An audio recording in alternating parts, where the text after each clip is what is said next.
पुसायला पुरुषोत्तमरावांचे नाव घेते, साडी द्या नेसायला.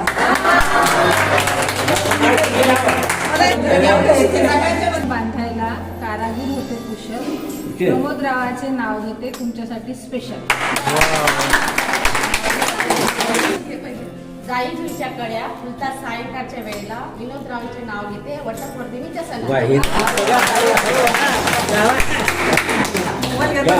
नीलनभी आकाशात विणली नक्षत्राची जाळी, नीलनभी आकाशात विणली नक्षत्राची जाळी, सचिनरावांचं नाव घेते वटपौर्णिमेच्या वेळी.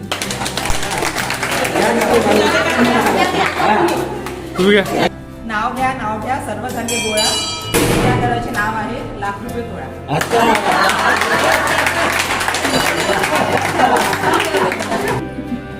महादेवाच्या पिंडीवर संत्र्याची फोड. गोविंद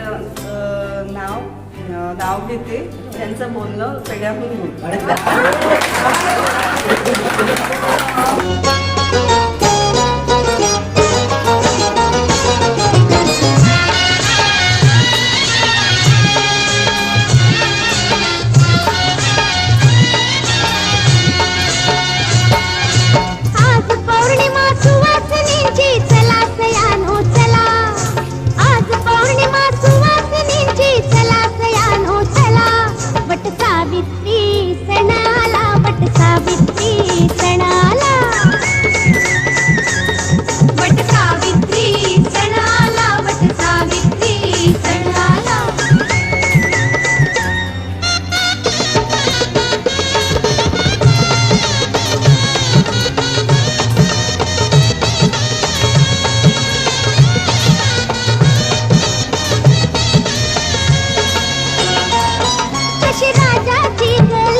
दृष्ट लागली गुणाची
आपण एक झाड तरी नियमित लावायचं आणि त्याचं संगोपन सुद्धा करायचं. तर असंच ऑक्सिजन देणारे हे झाडं जर आपण लावले आणि त्याचं संगोपन केलं तर आपली पुढची पिढी सुद्धा सुदृढ राहील आणि पाण्याचं सुद्धा आपल्याला नियोजन करता येईल. कारण ग्लोबल वॉर्मिंगमुळे उष्णता खूप वाढत चाललेली आहे. तर त्यासाठी झाडं लावणं आणि त्याचं संगोपन करणं पण खूप महत्त्वाचं आहे. तर त्यासाठी आपण तर पण संकल्प करायचा आणि दुसऱ्यांना सगळ्यांना सांगायचं आहे की हा संकल्प करायचा आणि तो पूर्णपणे निभवायचा. धन्यवाद. वटसावित्रीच्या सगळ्या महिला वर्गांना हार्दिक शुभेच्छा. या दिवशी मी हा संकल्प केला आहे की सगळ्या गावागावात जाऊन सगळ्यांना योग शिकवीन आणि अविरत हा योग वर्ग मी चालू ठेवीन.